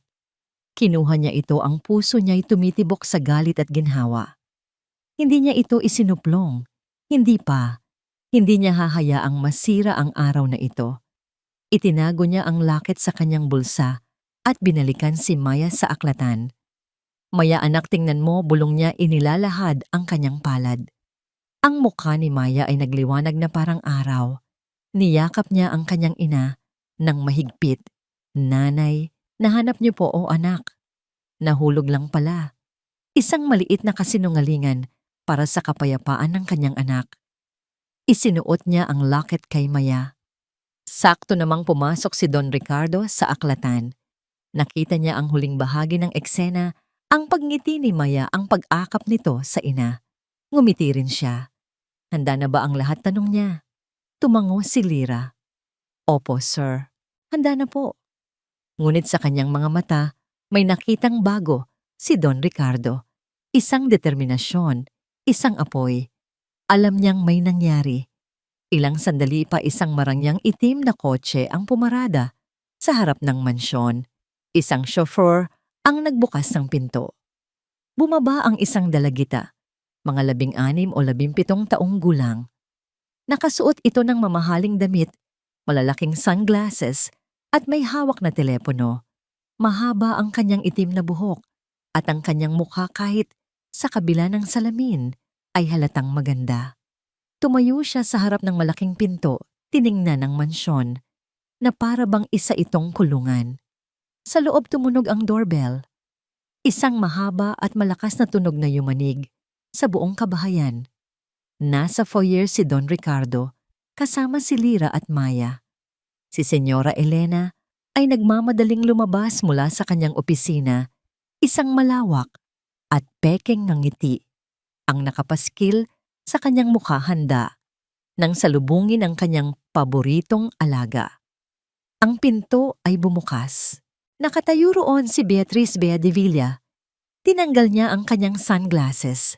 Ang kanyang mga mata na kapareho ng kay Roberto ay malamig at walang emosyon. Tumingin siya sa kanyang lolo. Pagkatapos ang tingin niya ay dumako kay Lira at Maya na nakatayo sa tabi nito. Isang bahagyang pagtaas ng kilay, isang maliit na ngisi ng paghamak. "Hello, Lolo," sabi niya, ang kanyang boses ay kasing lamig ng marmol sa sahig. "Sino ang mga bisita mo? Dumating na ang unos." Ang hapunan ng gabing iyon ay isang ehersisyo sa pagtitimpi. Ang mahabang lamesa na gawa sa kamagong na laging nakahanda para sa 12 ay ginagamit na ngayon ng 4 na tao, si Don Ricardo, sa isang dulo si Bea, sa kabila at sina Lira at Maya, sa gitna na para bang mga bihag sa isang digmaan na hindi nila naiintindihan. Ang katahimikan ay binabasag lamang ng tunog ng mga kubyertos na tumatama sa mamahaling pinggan. Si Bea ay halos hindi kumikibo, ang kanyang atensyon ay nakatuon sa kanyang telepono na nakapatong sa tabi ng kanyang plato. Bawat tanong ng kanyang lolo ay sinasagot niya ng isang salita lamang. Kumusta ang biyahe mo? Okay. May kailangan ka ba? Wala. Ang kanyang presensya ay parang isang pader ng yelo at ang lamig nito ay gumagapang sa buong silid kainan. Ang kanyang mga mata sa mga bihirang pagkakataong itinitingala niya ito ay laging dumadaan kina Lira at Maya nang may halong pagtataka at paghamak.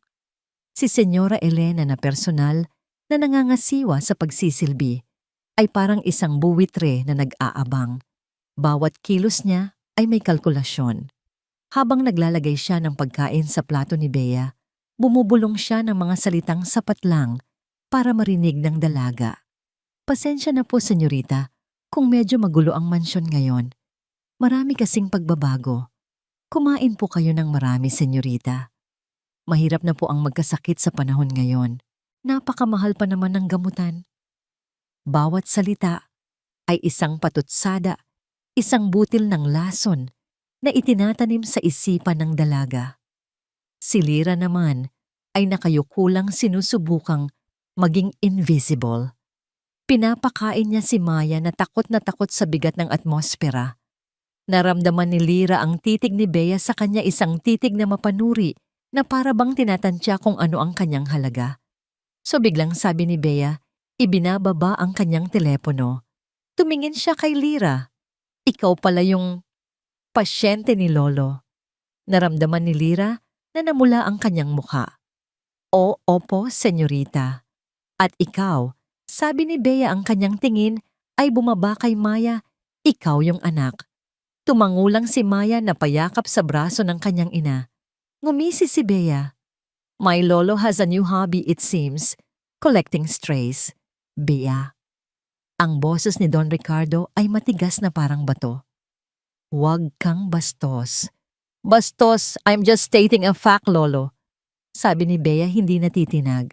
You ignore me for 2 years and I come home to this, the maid and her child eating at our dinner table, wearing clothes probably bought with my father's money. Ang perang ito ay pera ko, mariing, sabi ni Ricardo. Na dapat ay pera ni Papa, sigaw ni Bea. Ang kanyang kontrol ay biglang nawala. Pero wala na siya. Dahil sa'yo, ang akusasyon ay binitawan na parang isang granada. Ang hapunan ay tapos na sa aklatan. Ngayon din utos ni Don Ricardo. Tumayo siya at naglakad palabas, hindi na hinintay ang sagot. Sumunod si Bea, ang kanyang mga takong ay lumilikha ng matatalim na tunog sa sahig. Naiwan sina Lira at Maya sa katahimikan kasama si Senyora Elena na may ngiti ng tagumpay sa kanyang mga labi. Nang gabing iyon, nagtago sina Lira sa kanilang silid. Narinig nila ang sigawan mula sa kabilang dulo ng mansyon, mga salitang puno ng sakit at galit. Bandang huli narinig nila ang malakas na pagkalabog ng pinto. Kinabukasan ang tensyon ay mas masahol pa. Si Bea ay hindi lumabas ng kanyang silid. Si Don Ricardo ay nakakulong sa kanyang opisina. Si Lira, na gustong manatili na lang sa kanyang kwarto, ay pinilit ang sarili na bumaba. Hindi niya hahayaang isipin ni Numan na natatakot siya. Natagpuan niya si Senyora Elena sa grand hallway, nag-utos sa isang katulong na punasan ang isang florera na malinis naman. Nang makita niya si Lira, ngumiti siya ng mapang-asar. Magandang umaga, Lira. Nag-enjoy ka ba sa hapunan kagabi? Mukhang nasira ang gabi ng pamilya dahil sa inyo. Hindi sumagot si Lira. Nagpatuloy siya sa paglalakad. Alam mo, patuloy ni Elena, sumusunod sa kanya. Dapat marunong kang lumingon sa pinanggalingan mo. Baka nakakalimutan mo na katulong ka lang dito. Isang hamak na katulong na may sakit. Ang lahat ng ito, ikinumpas niya ang kanyang kamay sa paligid, ay hindi para sa'yo. Isang araw, magsasawa din ang Don sa kanyang bagong laruan at itatapon kanya pabalik sa basurahan kung saan ka nababagay. Huminto si Lira. Humarap siya. Tapos na po ba kayo? Nagulat si Elena sa kanyang katapangan. Aba, lumalaban ka na. Hindi po ako lumalaban. Sinasabi ko lang po na tigilan na ninyo ako. Sa sandaling iyon, lumabas si Maya mula sa isang silid tumatakbo palapit sa kanyang ina. Nakita siya ni Elena at nakita niya ang kanyang pagkakataon. At itong anak mo, sabi ni Elena, ang kanyang boses ay naging mas malakas sapat para marinig ng mga katulong sa malapit. Sino nga ba ang ama niyan? O baka naman, hindi mo rin alam. Mahirap talaga ang buhay ng isang babaeng bayaran. Iyon na, ang huling salita. Ang huling insulto. Isang bagay ang pumutok sa loob ni Lyra. Ang lahat ng pasensya, lahat ng pagtitimpi, lahat ng takot, lahat ay nawala. Ang anak ko, huwag na huwag ninyong babastusin. Ang sigaw ni Lyra ay umalingaw-ngaw sa buong hallway. Maging si Elena ay natigilan sa lakas nito. Maaari ninyong sabihin ang lahat ng gusto ninyo tungkol sa akin. Patuloy ni Lyra, lumalapit kay Elena, ang kanyang mga mata ay nag-aapoy. Maaari ninyo akong tapak-tapakan, laitin maliitin. Pero sa oras na idamay ninyo ang anak ko, ibang usapan na. Yan, huwag mo akong sisigawan-sigaw, pabalik ni Elena. Sinusubukang bawiin ang kanyang awtoridad. Itinulak niya si Lyra. Napaatras si Lyra, ngunit hindi siya natumba. Itinulak niya si Maya sa kanyang likuran para protektahan ito. Kayo ang walang karapatang manigaw dito, sabi ni Lyra. Akala ninyo, hindi ko alam ang mga ginagawa ninyo. Ang pagnanakaw ninyo ng laket ng anak ko.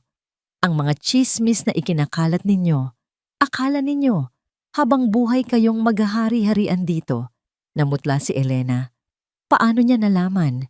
Sa kanyang gulat, naging desperado siya. Tumingin siya kay Maya na umiiyak sa likod ni Lyra. At ikaw, bata ka, kung hindi ka lang dumating dito, sana tahimik ang lahat. Itinulak niya si Maya. Isang malakas na tulak na nagpatumba sa bata sa makintab na sahig. Ang tunog ng sampal ay matunog at malinaw na parang isang putok ng baril sa katahimikan. Si Senyora Elena ay napahawak sa kanyang pisngi, ang kanyang mga mata ay nanlalaki sa hindi paniniwala. Ang kanyang mukha ay may malinaw na pulang marka ng kamay ni Lyra. Sa isang iglap ang mundo ay tumigil. Ang mga katulong na nakarinig ay napahinto sa kanilang ginagawa. Si Maya ay napahinto sa pag-iyak, nakatingin sa kanyang ina. Si Lyra ay nakatayo roon, ang kanyang kamay ay nanginginig.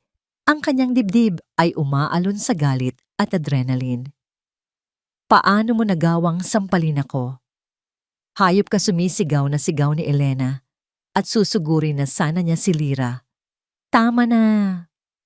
Ang boses ni Don Ricardo ay parang kulog.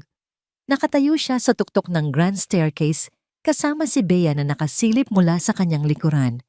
Nakita nilang lahat ang nangyari. Bumaba si Don Ricardo, ang kanyang mukha ay isang maskara ng malamig na galit na hindi pa nakikita ni Numan. Hindi siya tumingin kay Lyra. Ang kanyang mga mata ay nakapako kay Elena. Elena, sabi niya, ang kanyang boses ay nakakatakot sa pagiging kalmado. Tapos ka na. Inihagis niya ang isang makapal na folder sa sahig sa pagitan nila. Bumagsak ito at kumalat ang mga papel, mga kopya ng pekeng invoice, mga bank statement. Ang ebidensya. Iyan ang 10 milyong dahilan kung bakit tapos ka na.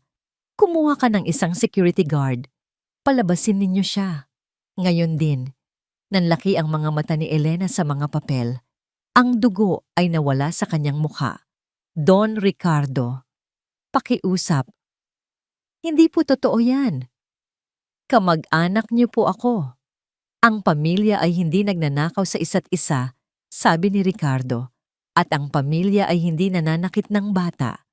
2 security guard ang mabilis na dumating at hinawakan ang mga braso ni Elena. Nagsimula siyang magpumigla, sumisigaw, nagmamakaawa, nagmumura.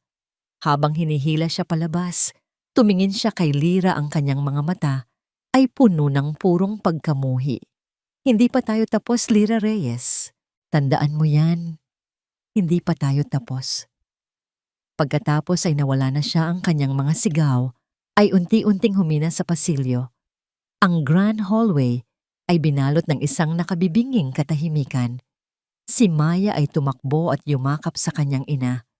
Si Don Ricardo ay nakatayo humihinga ng malalim at sa tuktok ng hagdanan si Bea ay nakatayo nakatingin sa eksena. Nakita niya ang tapang ng isang ina na ipinagtanggol ang kanyang anak. Nakita niya ang katarungan na ipinataw ng kanyang lolo. At sa kauna-unahang pagkakataon, nagsimula siyang tingnan ang matandang lalaki hindi bilang isang halimaw, kundi bilang isang tao. Ang umaga pagkatapos ng pagsabog ay nagdala ng isang kakaibang katahimikan sa mansyon. Ito ay hindi ang dating malamig at malungkot na katahimikan, kundi isang katahimikang malinis na para bang isang malakas na ulan ang naghugas sa lahat ng dumi at alikabok. Ang anino ni Senyora Elena Vargas ay tuluyan ng naglaho at kasama nito ang takot na matagal nang bumabalot sa mga pasilyo.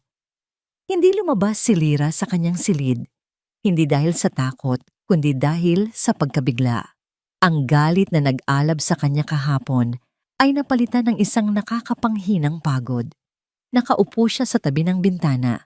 Pinagmamasdan si Maya na naglalaro sa sahig gamit ang ilang lumang laruan na natagpuan nila sa aparador. Tiningnan niya ang kanyang kamay, ang kamay na nanampal. Hindi niya pinagsisihan ang ginawa niya ngunit hindi rin niya maipagmalaki. Ginawa niya ang dapat gawin ng isang ina. May kumatok sa pinto. Inaasahan niyang isa ito sa mga katulong ngunit pagbukas niya si Bea ang nakatayo roon. Nakatayo lang silang dalawa roon nang ilang segundo walang nagsasalita. Si Bea ay hindi nakasuot ng kanyang mamahaling damit, kundi isang simpleng t-shirt at shorts. Wala ang malamig na maskara sa kanyang mukha. Ang nakikita ni Lira ay isang dalagang mukhang pagod at nalilito. Maari ba akong pumasok, mahinang tanong ni Bea? Tumango si Lira at binigyan siya ng daan. Pumasok si Bea at umupo sa kabilang silya. Tiningnan niya si Maya na ngayon ay nahihiyang nagtatago sa likod ng kanyang ina. Hindi ko sinasadyang saktan ka kagabi, sabi ni Bea nakatingin kay Maya. Sorry. Pagkatapos ay tumingin siya kay Lira.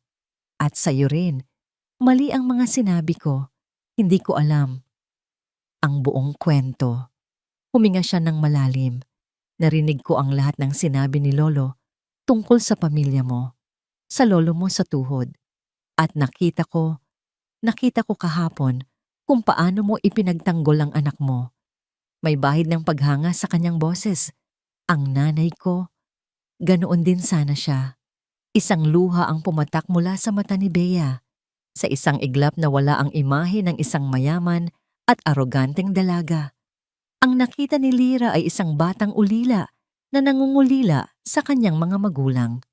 Hindi nagsalita si Lira. Lumapit lang siya at marahang hinawakan ang balikat ni Bea. Isang simpleng kilos ng pag-unawa. Sa aklatan natagpuan ni Bea ang kanyang lolo. Nakaupo ito sa kanyang paboritong silyang katad, hindi nagbabasa, kundi nakatitig lang sa bintana. Lolo, sabi ni Bea. Tumingin si Don Ricardo, bahagyang nagulat. Umupo si Bea sa sahig sa paanan ng kanyang silya, isang bagay na ginagawa niya noong maliit pa siya. Hindi ko alam na ninanakawan ka pala ni Tita Elena, sabi niya. Marami kang hindi alam, apo malumanay na sagot ni Ricardo. Bakit hindi mo sinabi sa akin, tanong ni Bea. Tungkol sa lahat tungkol sa kanila, bumuntong hininga ang matanda. Dahil galit ka sa akin, at may karapatan kang magalit. Nagkamali ako, Bea.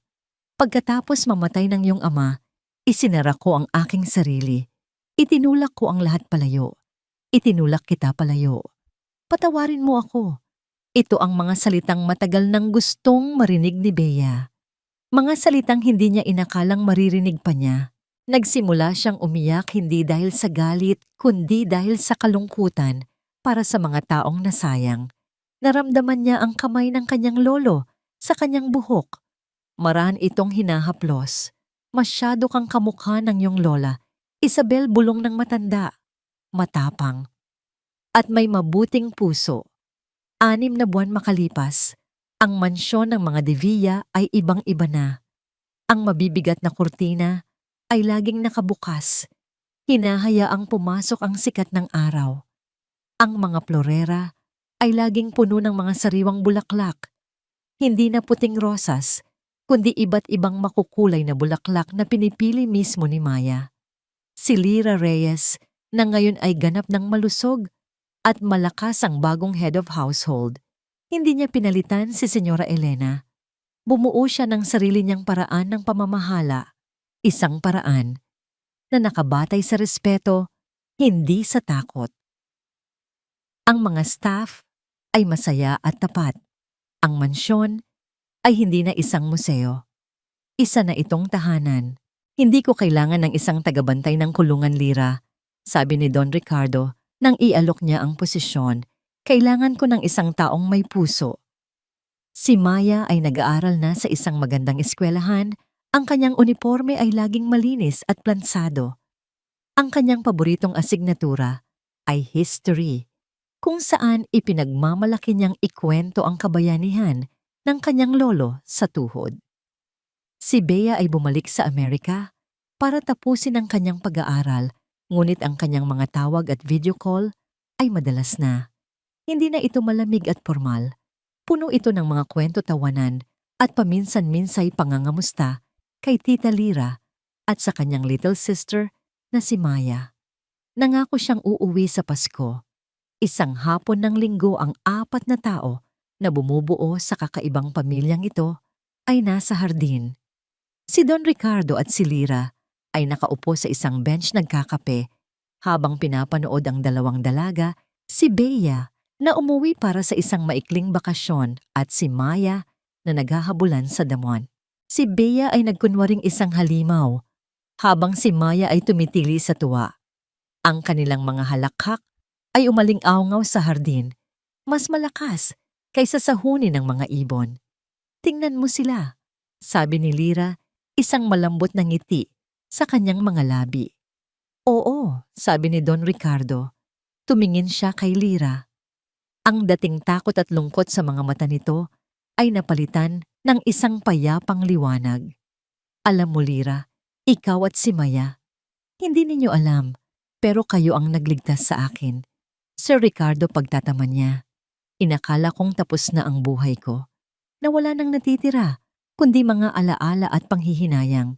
Pero ipinakita ninyo sa akin na ang isang bahay ay hindi binubuo ng mga pader at mamahaling gamit, kundi ng mga taong nagmamahalan sa loob nito. Tumakbo si Maya palapit sa kanila, hila-hila si Bea. Lolo Ricardo, Tita Lyra, maglaro po tayo. Tumawa si Don Ricardo, isang tawang malakas, at mula sa puso isang tunog na matagal nang hindi naririnig sa hardin na yon. Tumayo siya, iniwan ang kanyang kape. Halika, sabi niya, inilahad ang kanyang kamay kay Lyra. Panahon na para muling matutong maglaro ang matandang ito.